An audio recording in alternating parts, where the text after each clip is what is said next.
Today is another interview with one of our contributors to the Midwest Fantasy Sampler. Today we're talking to Richard Sweitzer, author of Ode, the Scion of Narracan, and he wrote the story The Sunflower Code for our 2025 edition. How's it going? It's going. Thank you so much for having me on here. This is great.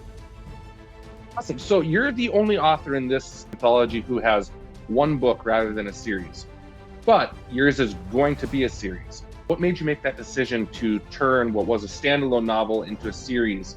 What was the process behind that?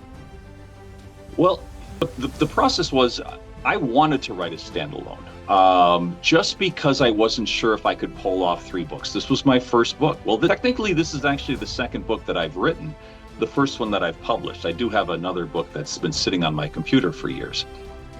So I knew I was going to publish this, but I didn't want to be the next George R.R. Martin or Patrick Rothfuss or all these poor gentlemen who are sitting there waiting for their final books to come out. I knew I could do one book, so I made it a standalone. And only then, after it became a success and people asked for a lot more, I've decided that, yeah, I can definitely expand the story. Even though the main plot line, I think, wraps up nicely with a little bow on the end, there are definitely some threads that can be pulled and some obvious ones that can be pulled. So I'm kind of excited about where it's going to go. And pulling threads definitely fits in with particular aspects of the story. So tell me, what is the overall plot of Ode? So the overall plot, the hardest thing to do was to create the elevator pitch, to whittle 140,000 word book down to 1 or 2 lines. So in a nutshell, my book is the overall plot. It's an immortal monster searching for a way to die, and the little girl who gives him reason to live. Normally when I tell that pitch, I'm pointing. An immortal monster looking for a way to die, and the little girl who gives him reason to live. But overarching, now if I have more time to explain it, it's basically 3 definitions of love. There is, because it follows 3 groups of 2 people and their intertwining stories. There is the adopted father and daughter love story. There's your classic male-female young people in love story. And then there's the brotherly love. If you've gotten to the Edwin and Marco characters yet in the book, they just 2 people who hate each other that become best friends. So it's basically three love stories that weave together in a fantasy realm. It is so cool. I was actually going to, if you didn't say it at some point during this interview, I was going to say there's an immortal monster looking for a way to die and a little girl who gives him a reason to live. Because I sat next to you in a booth at Kenosha Book Festival and heard you give that pitch so many times, and I was like, that is a good pitch. Like, I would read that book. That guy knows how to pitch it. That took forever. And I've told everybody else I go to these book fairs with, and I love them, by the way, these book fairs, you got to whittle it down. I have seen, here's my advice to other authors who are watching this. I have seen so many authors at a book fair, especially, independent first-time authors, and somebody says, what's your book about? And they will say, well, it's kind of hard to explain. I'm like, oh, you've already lost them. Come over here. Let me tell you about Ode. Whittle it down. It's hard, and it took me forever. It took me forever to get it down to that. But yeah, there's your elevator pitch. Yeah, that is a huge struggle. Like, it's something that I've been going to events about 2 years now, and I still really struggle with my pitches. Like, I don't think that they're quite there yet. Like, my standalone book, I have a pretty good pitch for that gets a lot of interested responses right away. But my main series pitch, I constantly have to edit it a little bit mid-sentence. And if I go too long, I kind of see the eyes start to glaze over a little bit.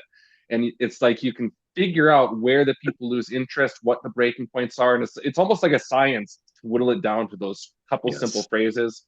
And that phrase you have, it touches on a bunch of emotional points, and it gives the basic plot, and it's 1 sentence. I love that. Thank you. And yeah, go ahead. No, go for it. Go ahead. No, I was going to say, we'll have a pitch session. You and I will whittle yours down. It'll be fun.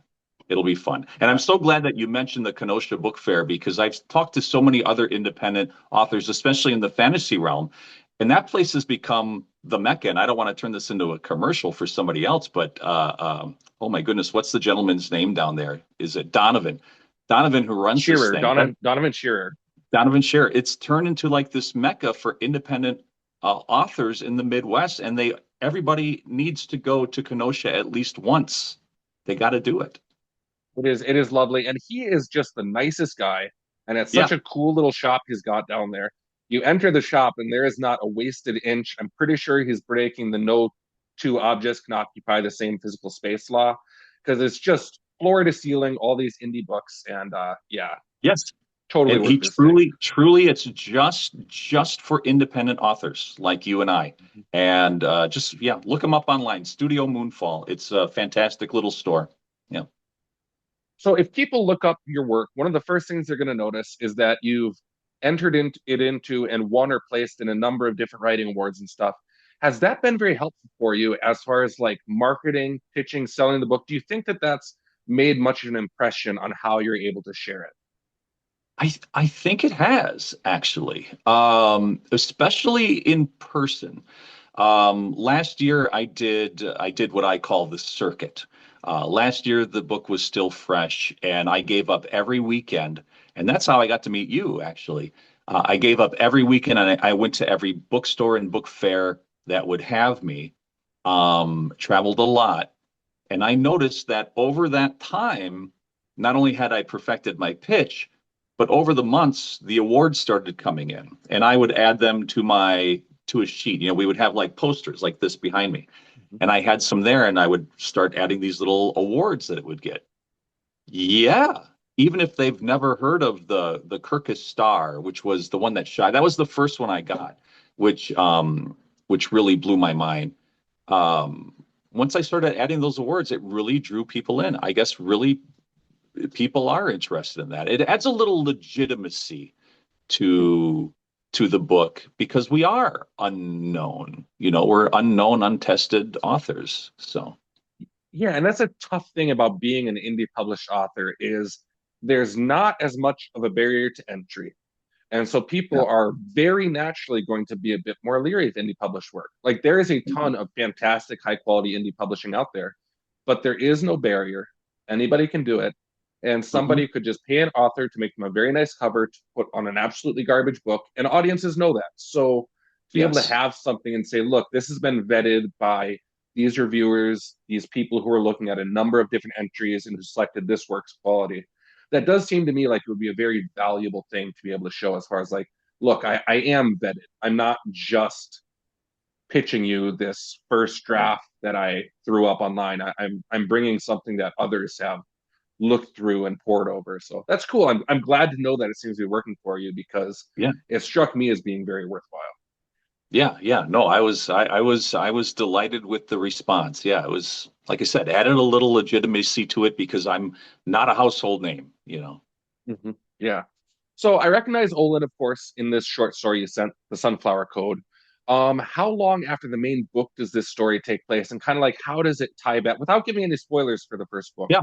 How does this one kind of tie back to the first story?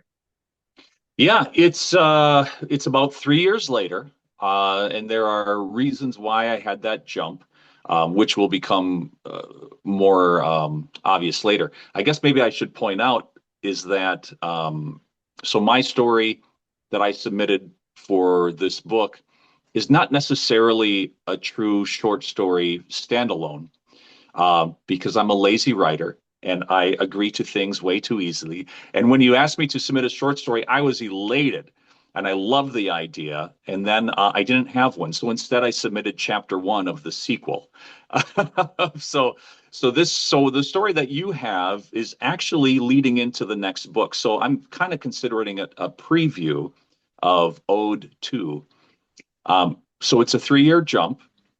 And I guess without giving a spoiler, in book one, there's some magic that's returning to this world.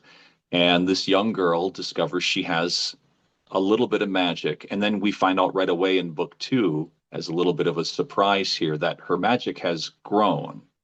Um, and that's why I wanted that 3 year jump, so that it's just not the next day and she's not at the exact same level of magic. Without giving anything away about it, I did like the way you made the reveal of the power having grown. Like the way you just kind of like slipped that in as like, oh, that's what's happening here. I thought that that was a very nice touch. I tried to Um, sneak in. I put in a little Easter eggs though. If you read the whole first book of Ode, there are a couple catchphrases that the person at the beginning says, so that you know that we're going right back to Olin. But they're and subtle. so I'm subtle. the name of the story is the Sunflower Code, and one of the characters is a mathematician, and he Mm-hmm. sees the sunflower and he's puzzling over the pattern and stuff. And I couldn't help but wonder, is this supposed to be a reference to the Fibonacci sequence? Or is that Yes. just okay? Look at you. I couldn't help but Yes, wonder. I was like, is that absolutely. And this, I guess this is an obvious spoiler. I'm fine with that. It's not a major spoiler like who lives, who dies. But yes, that is going to be in my story, in my stories, in the first one, magic comes back into this world, but each kind of like, let's say, the X-Men, each person is unique in what they can do. You know, there's no two people can throw fire. One person throws fire. His thing is either A, his magic is to be superior in math. Just hear me out. As boring as that sounds, it gets better. So either his magic is, or he's just a super genius with math. We'll have to wait and see. um I think one of my favorite things about your writing is I wrote it down here as you can be seriously unserious and unseriously serious. So most of your prose has a really, really nice flow to it. The sentences really lean into each other very nicely, and it all flows together. It makes it very readable and enjoyable. But also, you lean into describing things indirectly, and you do so kind of tongue in cheek sometimes. So there's a scene where this mathematician is peering out the little window in his door, and you're describing him each time just as a nose. The nose did this, the nose did that. And then when he's finally revealed, it's like, and all of a sudden he becomes a whole character. And the character of the nose is replaced by the character of the person. I really like the way you do that with your prose, the way you make it beautiful and flowing, but in a tongue in cheek way that doesn't take itself too seriously. Are there any authors whose prose inspired you? Or is that a Mm. style you've seen elsewhere? Is that just something that comes very natural to you to how you write? It's a little bit of both. You know, part of it as far as authors go, you know, here we are in central Wisconsin, at least I am doing this interview, and 20 miles down the road is where Patrick Rothfuss lives, and I've ran into him several times, and he is a very poetic writer, and I am constantly impressed by his writing. Um, so he would definitely be one. But overall, my writing is not inspired by other writers or other books. My writing is vastly inspired by my love for, wait for it, Broadway musicals. I have been obsessed with them all of my life since I was a wee little boy and discovered them. And that kind of flowing lyrical writing is what kind of drew me to writing that way. In fact, I kind of visualize as I'm writing as a musical. I remember being a little kid. See, I'm a little older than you, Justin. So I didn't live in a world where anything that we wanted, I could grab my phone or grab a computer and look it up. So I Horror. remember having albums and cassette tapes and stuff like that of these musicals. And I loved the music, but I didn't understand the show. So I would have to like listen, and some of them were actual stage recordings. And I would listen and I would hear the footsteps on the stage and things moving on the stage. And I would have to put those together in my head as to what is going on between the soaring lyrics. And I truly believe that me listening and trying to pay attention, trying to visualize what's going on when they're not singing, why were there five footsteps that faded away and then a box moving? What is going on? I honestly, truly think that led me to be a better writer. I might not have been as good of a writer if I had not had that history, which I still have to. I was watching musicals on YouTube before you started this Zoom interview, by the way. That is really interesting. It's definitely the first time I've gotten that response, but I love it. Mhm. I submitted a short story recently to a publication. No idea if it'll go through or anything, but it was one of my rare sci-fi stories, and I set it primarily inside a production of Les Miserables because I also Oh, adore several of those plays, and I think it's really cool that that was a big inspiration for you because it's not a yeah. typical response from a fantasy writer. Especially Les Miserables. That was one of my favorites. And so even within this book, there are hints. If somebody else was obsessed with Broadway musicals or movie musicals or any kind of musical, anything where there's singing involved with acting, um, you will definitely see hints of Les Miserables. You will definitely see hints of Miss Saigon in the character Philippa. You will see hints of there's a French musical that I just adore, and it's Notre Dame de Paris, not to be confused with the Disney musical Hunchback of Notre Dame. It's completely different. It's a terrible, terrible tragedy, and I mean that in a good way. It's a heart-wrenching tragedy, and I love it. It's one of my all-time favorites. You definitely see some of that in my character Baku, the tragic monster who's trying to die. So yeah, love me some musicals. So one thing you just mentioned a little bit ago in that question was running into Patrick Rothfuss at times. And Yeah. actually the next question I had written out was I was going to ask you, you mentioned that Patrick Rothfuss taught a few of your classes in, or a few sessions of one of your classes in college when Mhm. you're taking college in writing class. And I was just curious, what was it like having somebody kind of that, with those accolades, that pedigree teaching your class? And was there anything in particular you got from him that was helpful? Yeah, I thank you for asking this story because this is my favorite story to tell, um, and it is very because I think it's very important. I was not a writer until I took a writing class. And not only was I not a writer, I had no aspirations to be a writer. If I was young and dreaming, I was always a reader, but maybe I thought I would be a movie star or something, and that didn't pan out earlier either. But I was definitely always a reader. And I was a non-traditional student at UW Stevens Point. I was 31 when I went to college, and I chose to be an English major. So I had a good job, a job I loved. I just never went to college. I wanted that degree. And while I was going there, something spectacular happened. I went to UW Stevens Point at the time when they employed some of the world's greatest writers. And I'm not exaggerating. Patrick Rothfuss was an English professor there. Ben Percy, who has gone on to immense success writing Wolverine and Deadpool comics for Marvel. And the list goes on. There were a lot of them. So I happened to fall in to college at the time where these great writers were there. Well, I remember I wasn't taking writing classes, and one semester, since I was working a full-time job, I can only take afternoon classes, and the only class available was Intro to Creative Writing with a guy by the name of Richard Baim, who has since passed on. But he started it because I I remember getting the syllabus on day one, and I saw that the final project was something like write a 3 to 5 page short story, and I almost dropped the class. I could not imagine extending a narrative for 3 to 5 pages. And then a few years later, I'm writing a 400-page book. Um, but Richard Baim taught me how to write. And then the next semester, I had a guy by the name of Matthew Chaco. He taught me how to write. And then Ben Percy, who I give the most credit for, he came to class with charts and graphs and tips and hints and taught me how to write. And I love telling that story because I learned that just like playing the piano, it's a teachable craft. Yes, people are born with the gift, but I wasn't one of them. I learned from these guys. But Patrick Rothfuss was a guy who I didn't take any of his classes. I didn't know who Patrick Rothfuss was then. His book had just come out and he was still working there. But he did fill in a couple times, like when Ben Percy was out. He would fill in. And this was when his first book had just come out and he was working on his second book. And we'll all laugh because it was already a little delayed. That's become his, hallmark, his calling card is delayed.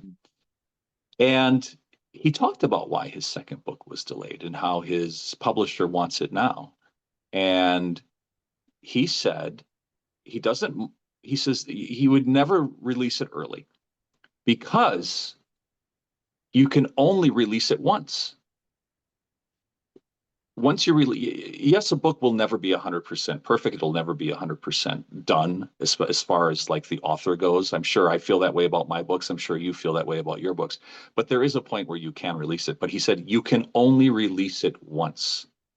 So don't let somebody else tell you it's ready to go, you know. And that's why he delayed his second book, and perhaps that's why he delayed his third, but I can only speak for that one. He said you can only release a book once, so he's not going to release it if it's not ready.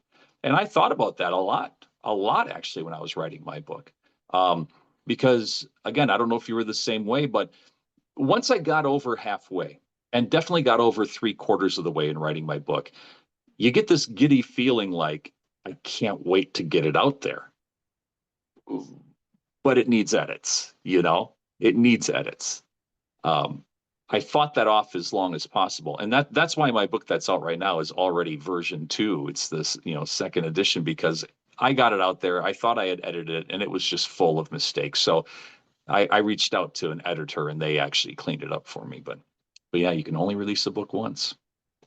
There's a quote by Hemingway, which I'm probably going to butcher, ironically, but he basically said, "There's never been a good writer, only good rewriters."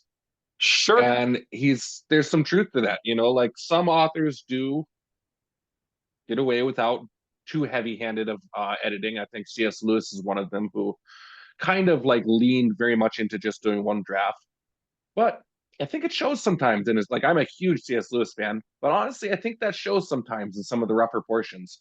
And I love that quote by Hemingway because it really touches on what you were saying earlier of it's a teachable skill. It's a craft that can be learned. Yes. There are do's and there are don'ts. And then even though it's creative and even though technically you have ultimate control, there are certain things that if you do correctly will sing and certain things that if you do incorrectly just won't. And I yeah, that agree. only great rewriters. Yeah, I proudly say I have no God-given talent, which is a really bad way to sell a book, I guess. I have no God-given talent. I was simply taught by the best. You know, Beethoven taught me how to play piano, kind of thing. I You will talked say though, about, you're like, yeah, sorry, you're being hard on yourself here, and I got to step in for some of the people viewing. This guy's prose is really good. So he's sitting here saying all this stuff about like he's never written a book before. This is his first one. No God-given talent. His prose is good. Like his story is the second one in the anthology, and when you hit it, you'll realize quickly that he has a really good handle. So anyway, continue. I won't fight you. I won't fight you. One other thing you said is about the rewriting. That brings me back to Stephen King, and a lot of writers talk about his book on writing as being an important book for writers, and it was for me. It was just a darn good book to begin with. But the most important thing that I don't hear a lot of people talk about from the book on writing is near the end. Stephen King shows a picture of one of his early drafts. I don't mean early like 1970s. I mean a recent short story he was working on that he sent to his editor, and how it came back, and the entire 3 or 4 pages that he posted were just completely marked up, and that was such a relief for me to see, because those were my pages. The story was there, the emotions were there, and the characters were there, but there were words in the wrong place. There were run-on sentences. There were some sentences that didn't make sense. So I was really glad to know that even the best um, still needs an editor. Yeah. Um, one other thing I was going to ask that you kind of already touched on with the last question, but if there's anything Okay. else you wanted to share about it, I was going Yeah. to ask, Ode is the first book you've released, and it's, I mean, not calling you old, but you've been working in radio for a number of years. You've got this other career behind you, and now you launched this first book, and you're like doing all these events. Like you said, giving up every weekend of the year. You're jumping in with both feet. Was there something that like triggered you in particular to make the decision of this was something you really wanted to make a big part of your life and you wanted to invest in? I think you talked about your teachers in college bit. Was there anything else? Well, first of all, I am old. So next Friday on the 25th, I turn 54. And if I kind of zoomed in, you'd see all the wrinkles. That's why I'm sitting back. Um, but I dove all into this after the book became real. After, like I mentioned, after you get over that certain part and you're like, oh my goodness, this is actually a real book. And then I had a friend of mine named Patrick. He made the cover. This was just from a friend, and it was just perfect, and it looked good. So I told myself I was going to give myself 1 year. So last year, I kind of mentioned this earlier, where I took off every weekend. And every weekend I went anywhere in the state that they would have me. I actually reached out, I email blasted and phone call blasted every independent bookstore and a few of the big ones too, Barnes and Noble. I'm the first guy to say Barnes and Noble was so good to me, like so very good to me. I did book signings in almost every Barnes and Noble in the state, and they were incredibly generous. They didn't know me. But anyway, so I did that every weekend. The funny thing is, this year, I told myself, that's it. I can only do it for 1 year. Then I have to get back to writing, um, because it can be an addiction to go to book fairs every weekend and have somebody hear your pitch. For example, my pitch we were talking earlier. Quite often, my pitch when I say an immortal monster searching for a way to die and the little girl who gives him reason to live is quite often followed by, oh, oh, that sounds so good. Oh, I want to read that. And I loved that feeling. So I'm forcing myself to not do it this year because I got to get back to writing or living my life in general, I guess, on the weekends. But it calls to me, Justin. I want to get back on I the hear you. road. So for years, all I did as far as being a writer is I wrote my books and I just tossed them on Amazon and let them sit there because I didn't have Oh, time. I was in a plumbing really? apprenticeship, working full time, all these things. That's all I did. I wrote my books and I was like, well, I'll set them on Amazon. So technically they exist in the world, but it's not Yes. part of my life yet. And then I got out of the plumbing apprenticeship. I had more time. I was able to kind of like invest in the things that I enjoyed more and do more than just write. And I was like, I want to start doing events. I want to start making this real. And so the first year I did events, I did close to 40 of them. So not quite every weekend, like you were saying, Yeah. but Sure. almost. And at the end of the year, I was like, that was great, but I did almost no writing. It's basically like I swapped Yeah. out my writing for the events. It's like I gotta find a balance. So now last year I did more like 20 something. And this year I'll probably do right around 20. And it's a lot more feasible to be able to Mhm. hit that life balance when you're only doing half the year instead of every weekend. Yes. So, and I'm similar. I told myself I would do zero. I've already done a few, and I'm signed up for just a few more. I'm trying. I'm pretty much going to places I haven't gone before or venues I haven't gone to before. But it can be an addiction. Plus, I've gotten to know so many people, and that's a good thing. I've gotten to know you. I've gotten to know people who are in this anthology, which we haven't even talked about yet, um, which is amazing. And that's another poll. I want to go and see these people, and I want to talk about, Yeah. what are they working on now? Because a lot of these people, you and I haven't done this yet, but usually whenever I go to a multi-author event, I take one or two authors and I book swap, and I keep it at that. Otherwise, I'm swapping 20 books every weekend and not making any money. Um, but I want to go back and talk to these people and say, hey, I read your book, you know, Yeah. and it was spectacular. Kirsten, oh, sorry. Kirsten Yeah, Solberg is another Wisconsin author, and I did a she's Barnes and somebody Noble who, book signing with her. Sorry, I yeah, I jumped all did. over. You're good. I did an ARC read for her, and I enjoyed her book. And like, we were at an event a couple months ago, and we got to talking, and she mentioned you, and I was like, oh yeah, he's taking part in our anthology. Like that's so cool. These other Wisconsin authors that we have in common. And I went out to dinner with her and her husband, and it was lovely. And a lot of these events afterwards, like last week I was at C2E2 in Chicago, and Yes. there's one of the first authors I ever met was Brendan Noble, and I was able to get a place to stay from him, which was super nice, and hang out and just talk about writing and editing and our processes. And it is so nice. Like there's a whole group of Mhm. authors now who do a lot of the Nerd Street events, Twin Cities Con, MadX, who it is a joy to me every time I meet them. Like Yeah. Tiffany Nickel is one of the people in this anthology who's part of that general group. And then there's a horror writer named Joe Prosset and these different people. I never knew other authors. I never knew other writers until I Yeah. started doing events. And now to have that sense of camaraderie with these people who I might only see them every other month or something, or even rarer. but there's an immediate kinship that happens when people are interested in the same pursuits, and it's great.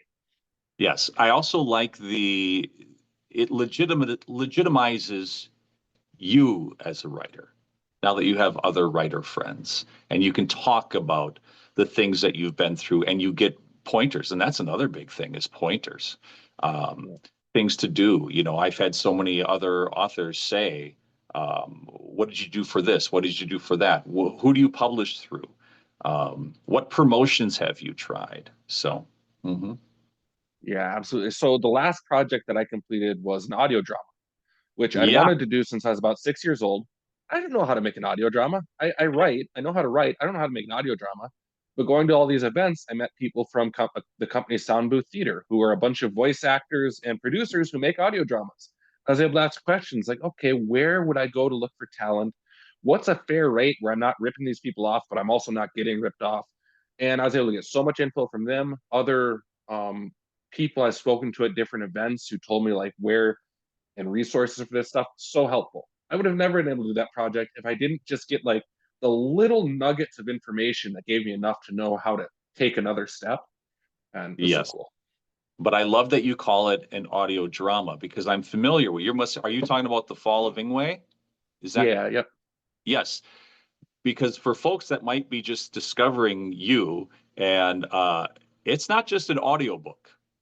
It's an audio drama with a soundtrack and multi-voice actors and sound effects. And I don't know why I'm waving my finger, but that's what it is. Here's So this. good for you. I cannot imagine the effort that went into that. So That was a lot of fun.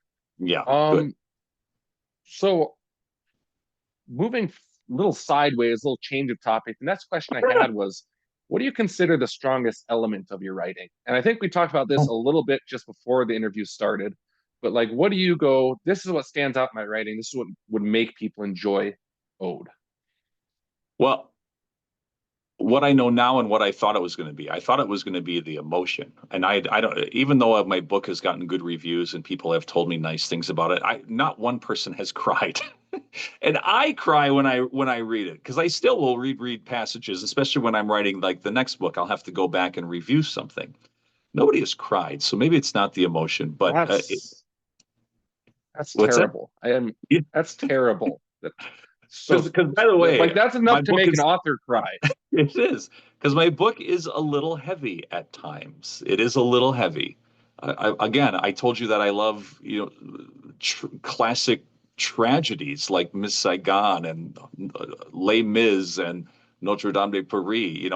These are not necessarily happy stories, um, but it is character. I think I write character very well. And so thank you earlier when you talk about my prose.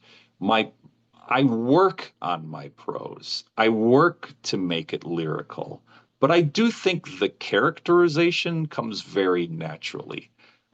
So I don't have to work on that. Like, for example, my favorite character of all time is, I mean, in this book, of course, is Philippa, the character Philippa, because she has a true character arc that I think is believable and at times unexpected, but accepted, and with a lot of emotion. And it's often her story that I reread that brings tears to my eye. For her, it's more of a triumph over sorrow. Spoiler alert. But anyway, yeah, it's character. I think I do characters very well. So it was nice to hear that you think I do the prose very well because I struggle with that, but it comes eventually. Cool. Yeah. Um, I have also made myself cry a little bit with my writing, but I cheat Mm-hmm. because I Mm. had an audio drama where I could have voice actors perform the characters. And so that's where I was able to get myself because I'm like I can rely on these other people's talents and Yeah. they can carry my writing.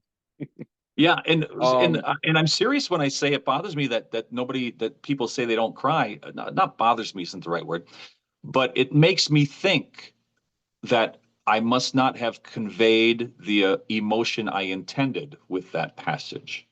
So when I tear up reading it, it must be because I'm picking up something that I either forgot or neglected to put on the paper, and I have to do better next time when I write. So, Well, that's an interesting thing to touch on, though, is one of the great struggles being an author, or particularly with writing, but with many forms of art, is so much of it is in your mind, and hmm keeping track of what's on page versus what's fleshed out in your mind behind it. There's the yeah, classic illustration of the iceberg where like the book is this much above the water, and then yeah, that much below it is the rest of the ice.